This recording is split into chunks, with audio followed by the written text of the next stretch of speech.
Est-ce que vous connaissez la rue Loubon, son histoire? Son histoire.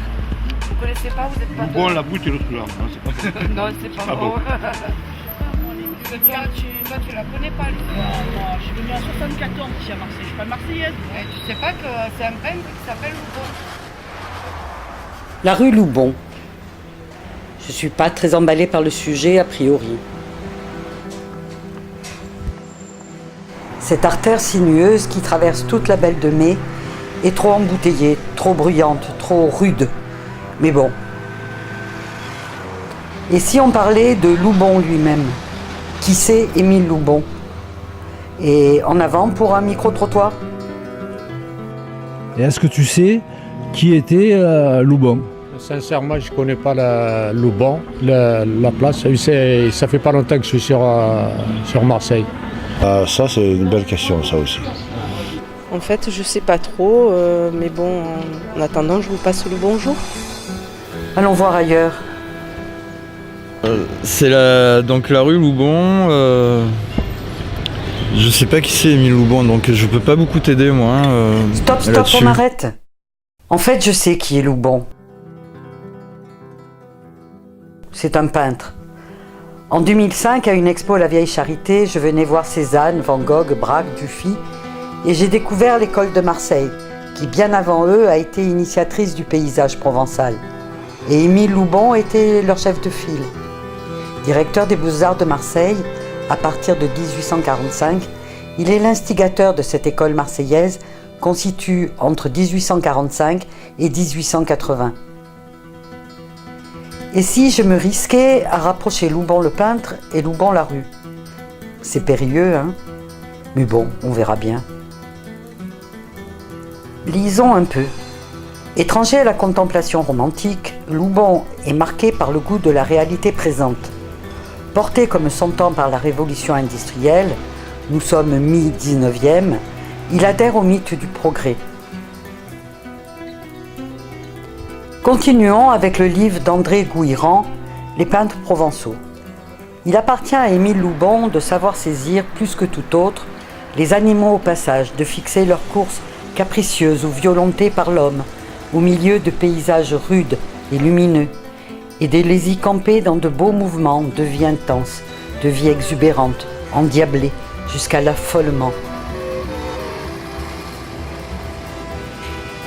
Dans le brouhaha de ces troupeaux en marche, qui dévalent les pentes en avalanche, quand se heurtent les cornes et que la masse laineuse oscille entre les chemins creux, parmi les pierrailles des pentes ravinées, on a la forte sensation de la vie agitée.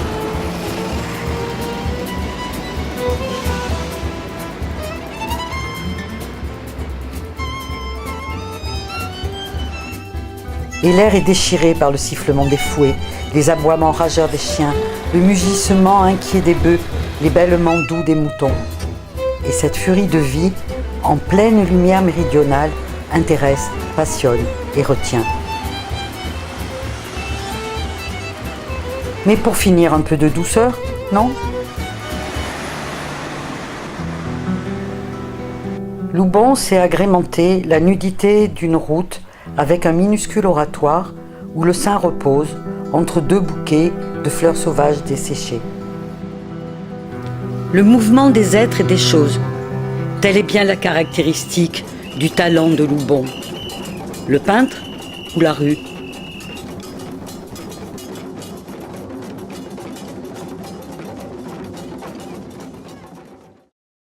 Déjà, il y avait plus de commerce, il y a de plus en plus de commerces qui ferment.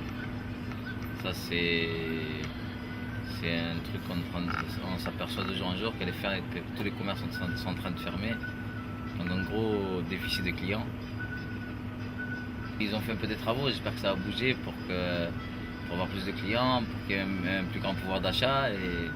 Parce qu'on s'aperçoit que les bons clients partent à cause des agressions et il ne reste que les gens qui n'ont pas beaucoup de sous. Donc le fait de rénover la place peut-être Carrefour, que ça va attirer un peu ça des va gens attirer, des gens qui travaillent et qui pourront, avec de plus grand pouvoir d'achat, qui pourront venir faire les courses chez nous.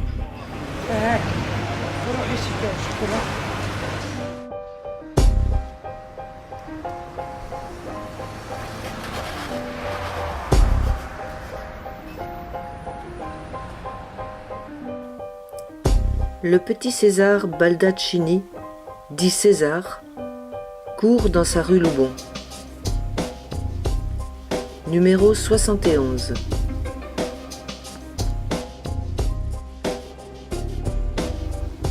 Sa rue, sa place.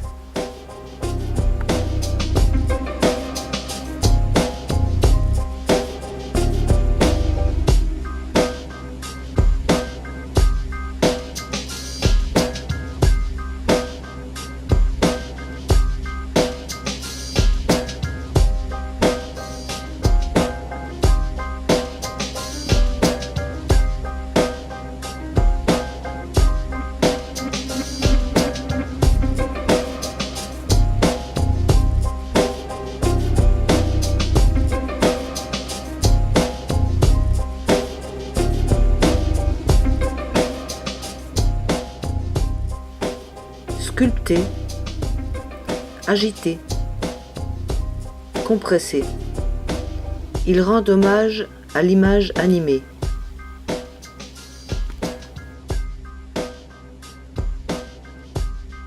Le cinéma. Toujours rue Loubon. Le gyptis. Des films. Un cinéma de quartier.